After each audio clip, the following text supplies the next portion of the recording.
Merci, Madame la Présidente, chère Maria. Mesdames, Messieurs, chers amis, je tiens tout d'abord à remercier les autorités portugaises pour l'organisation de cette conférence sur la stratégie européenne pour l'Atlantique et pour le rôle moteur qu'elles jouent dans l'élaboration de ces stratégies. Permettez-moi d'abord une petite remarque. J'ai regretté que les différents et prestigieux orateurs de ce matin aient peu parlé du rôle du Parlement européen dans la mise en œuvre de cette stratégie atlantique. C'est vrai pour le Parlement, mais c'est vrai aussi pour la CRPM. Je pense qu'il est dommage qu'on n'ait pas abordé ces deux entités. S'agissant du Parlement, je rappelle que c'est un amendement budgétaire du Parlement que j'ai déposé en qualité de parlementaire qui a permis de financer le Forum Atlantique à hauteur de 1 200 000 €, Forum Atlantique dont tout le monde a parlé ce matin. Donc je tenais à faire cette petite mise au point pour rappeler l'implication et l'intérêt du Parlement européen et de la Conférence des régions périphériques maritimes dans ces stratégies atlantiques.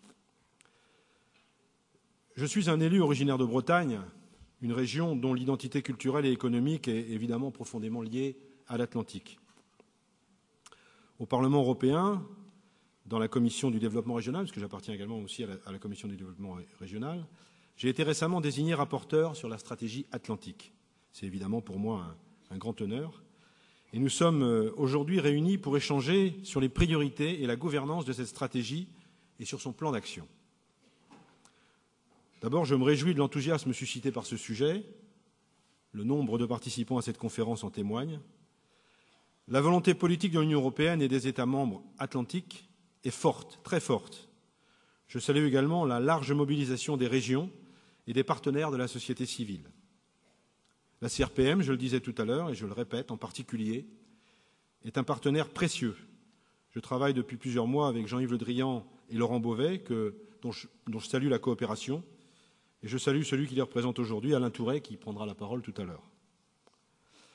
La Commission européenne, par la voix de Maria Damanaki ce matin, et le Parlement européen accordent une grande importance à la stratégie atlantique. Nous souhaitons que l'Europe, les États membres, les régions atlantiques, la société civile et le secteur privé puissent travailler ensemble sur des projets concrets de planification spatiale dans l'Atlantique. Un territoire n'est pas un simple espace figé, c'est au contraire une entité fondamentalement vivante, façonnée par l'activité humaine. La stratégie atlantique devra stimuler la compétitivité économique, sociale et environnementale de nos régions côtières bien sûr, en lien avec leurs réalités naturelles et géographiques. Les régions atlantiques partagent de nombreuses caractéristiques.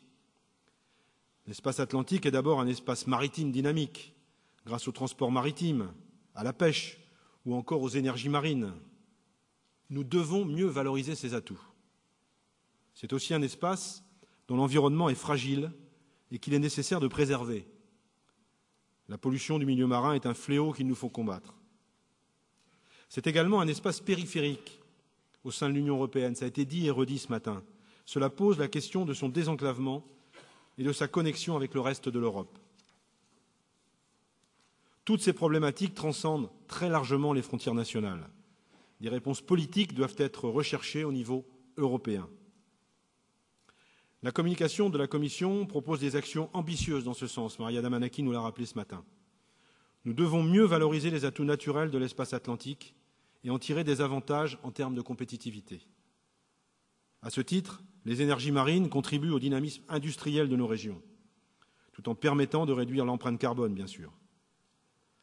La stratégie atlantique mettra ainsi l'accent sur le développement de l'éolien offshore et de l'énergie issue de la houle, toutes les énergies marines d'ailleurs. La préservation de la bonne santé environnementale du milieu marin est aussi une priorité. Cela passe par une politique commune de la pêche respectueuse des écosystèmes et par une réduction de la pollution générée par le transport maritime. La Commission évoque aussi plusieurs autres leviers importants pour le développement et la compétitivité des régions atlantiques. Je veux parler du tourisme, du transport maritime bien sûr, de la recherche marine, de la surveillance maritime ou encore de la formation professionnelle. L'exploitation durable des atouts de l'Atlantique passe par une meilleure coopération des acteurs de terrain dans tous ces domaines, avec des objectifs précis définis au niveau européen. Prenons garde toutefois de ne pas limiter la stratégie atlantique à des problématiques uniquement maritimes. Ça, j'y tiens beaucoup et j'y insisterai dans le rapport au Parlement. Il est également indispensable de valoriser les liens entre l'océan et son arrière-pays. Un investissement ambitieux en faveur du désenclavement est indispensable. La stratégie atlantique doit faire vivre le lien entre l'océan et les territoires côtiers et y trouver des opportunités de développement. Nous devons améliorer l'accès aux régions du littoral atlantique et dynamiser la circulation des personnes, des biens et des services dans ces régions. La cohésion territoriale passe d'abord par un renforcement de la connexion nord-sud de la façade atlantique. Les autoroutes de la mer s'inscrivent parfaitement dans cette logique. À côté de cette intégration nord-sud, nous devons aussi renforcer les infrastructures de transport ouest-est afin d'améliorer la connectivité des territoires atlantiques avec le reste de l'Europe. Il est notamment indispensable de connecter efficacement les ports au réseau de transport de l'Hinterland. Les lignes ferroviaires à grande vitesse sont un exemple concret de désenclavement. Ma région, la Bretagne, bénéficie actuellement de fonds européens pour financer sa ligne à grande vitesse. Nous devons être très ambitieux en ce sens. Vous le voyez, la future stratégie pour l'Atlantique sera transversale et fera appel à de multiples politiques européennes qui ont déjà fait leurs preuves. Je pense aux fonds structurels, à la politique maritime intégrée, on l'a dit ce matin, à la politique des transports, au tourisme, à la protection de l'environnement, à la politique de recherche et bien sûr à la politique commune de la pêche. Nous chercherons à mieux coordonner ces politiques et à les adapter aux spécificités de l'espace atlantique. Il n'est pas question de dépenser davantage, mais j'insiste sur ce point, de dépenser mieux. Maria l'a signalé tout à l'heure, on est dans une période difficile, une période de crise, il n'est pas question de dépenser plus.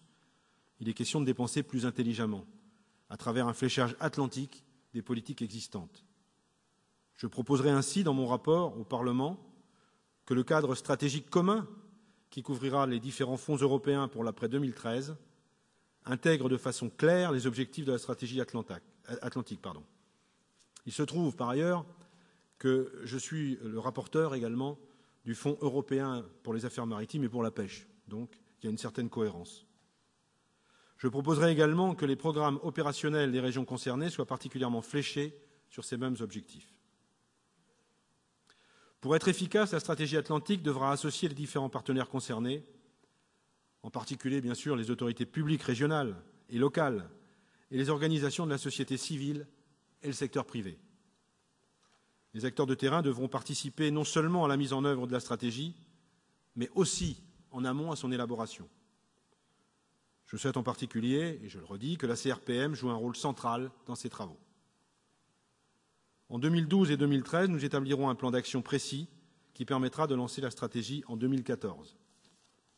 Je le disais tout à l'heure, je travaille actuellement avec la Commission pour mettre en place un forum atlantique dès l'année prochaine dans le but de préparer ce plan d'action. Il s'agira sans doute d'une rencontre par pays, il y a 5 pays concernés, d'une rencontre dans les 5 pays concernés et d'une rencontre finale à Bruxelles. En tous les cas, le Parlement jouera un rôle moteur dans cette stratégie. Je le disais tout à l'heure, à mon initiative, il a adopté un amendement budgétaire pour financer ce forum atlantique en 2012 et 2013. Nous pouvons donc nous mettre au travail rapidement, c'est-à-dire d'ici quelques semaines. Ce forum sera une plateforme chargée de définir les actions clés et le mode de gouvernance de la stratégie. Tous les partenaires seront bien entendu invités à y participer. Ce sont eux qui feront vivre les débats. Je veux insister sur ce point. La stratégie atlantique sera construite par les régions et pour les régions, selon une logique ambitieuse de planification spatiale. Ces 2 jours d'échange à Bruxelles sont la première étape d'un travail de coopération sur le long terme. La stratégie atlantique mettra tout le monde autour de la table et proposera des actions concrètes et ambitieuses pour une croissance que je qualifierais d'intelligente, durable et inclusive, conformément à la stratégie UE 2020.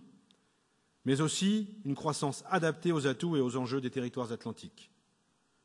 Nous nous retrouverons régulièrement, donc, au sein du Forum Atlantique, dans les 2 ans à venir. Je ne doute pas que ces travaux nous permettront de concevoir une stratégie ambitieuse pour l'Atlantique. Je vous remercie.